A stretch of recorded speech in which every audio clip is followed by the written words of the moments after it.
கட்சியை ஆரம்பித்தது முதல் நடிகர் விஜய் இதுவரை யாருடனும் தான் சேர்வது குறித்தோ அல்லது யாரும் தன்னுடன் சேரப்போகிறார்கள் என்பது குறித்தோ பேசவில்லை.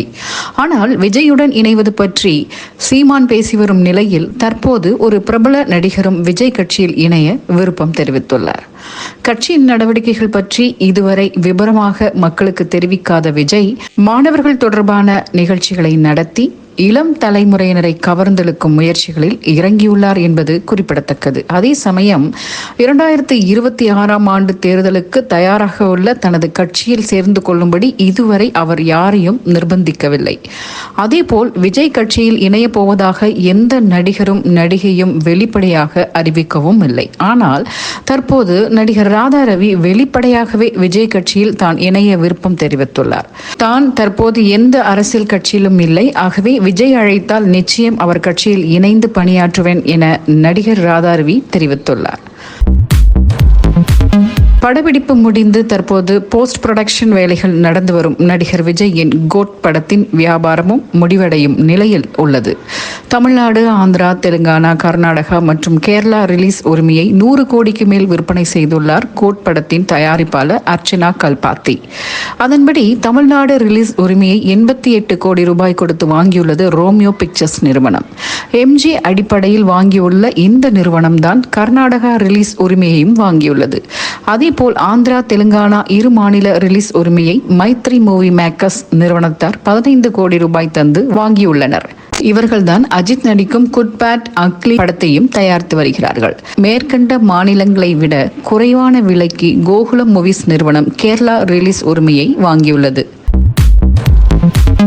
நடிகர் பிரபாஸுடன் இணைந்து கமலஹாசன், அமிதாப், தீபிகா படுகோன் ஆகியோர் நடித்து பெரும் எதிர்பார்ப்புடன் ரிலீஸ் ஆகி ஓடிக்கொண்டிருக்கும் கல்கி படத்தின் வசூலை பற்றிய செய்திகள் பலவாறு வெளியாகி கொண்டிருக்க, படம் வெற்றிதான் என்றும் படத்தின் வசூல் எவ்வளவு என்றும் படத்தின் தயாரிப்பு நிறுவனமே அதிகாரப்பூர்வமாக அறிவித்துள்ளது. அதன்படி படம் வெளியான முதல் வார கடைசியில் 555 கோடி ரூபாய் வரை வசூல் செய்திருந்த கல்கி படம் 11 நாட்களை கடந்துவிட்ட நிலையில் 900 கோடி ரூபாய் வசூலித்து சாதனை புரிந்துள்ளது என அவர்கள் அறிவித்துள்ளனர். மேலும் சில நாட்கள் ஓடினால் 1000 கோடி ரூபாய் கிளப்பில் சேரவும் வாய்ப்புள்ளதாக அவர்கள் எதிர்பார்த்துள்ளனர்.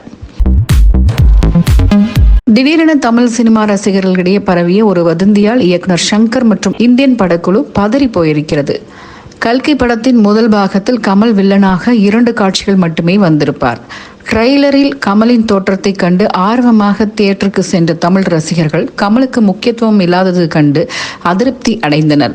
இது சர்ச்சையான செய்தியாக பரவி தமிழ்நாட்டில் கல்கி படத்தின் வெற்றி பாதிப்படைய ஏமாந்த ரசிகர்களிடம் கமல் அடுத்த பாகத்தில் அதிக நேரம் வருவார் என அறிவிக்கப்பட்டது. அதுபோலவே இந்தியன் 2ஆம் பாகத்திலும் சில காட்சிகள் மட்டுமே வருவார், 3ஆம் பாகத்தில் தான் அதிகமாக வருவார் என்ற செய்தி கடந்த ஓரிரு நாட்களாக ரசிகர்களிடையே பரவி வர, இதை கேள்விப்பட்ட சங்கர் பதறிப்போய் அவசரமாக மறுப்பு செய்தி கொடுத்திருக்கிறார்.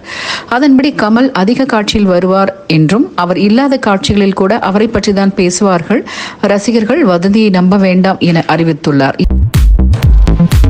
தளபதி 69 திரைப்படம் தான் விஜய்க்கு கடைசி படம். அதன் பிறகு முழுநேர அரசியல் மட்டுமே என கூறப்பட்ட வந்த நிலையில் அந்த தளபதி 69 படத்தின் செய்திகள் கூட வெளிவராமல் இருந்தன. அந்த படமே விஜய் நடிப்பில் வருமா வராதா என ரசிகர்கள் குழம்பிக் கொண்டிருந்த நிலையில் தற்போது அப்டேட் செய்தி வெளிவந்துள்ளது.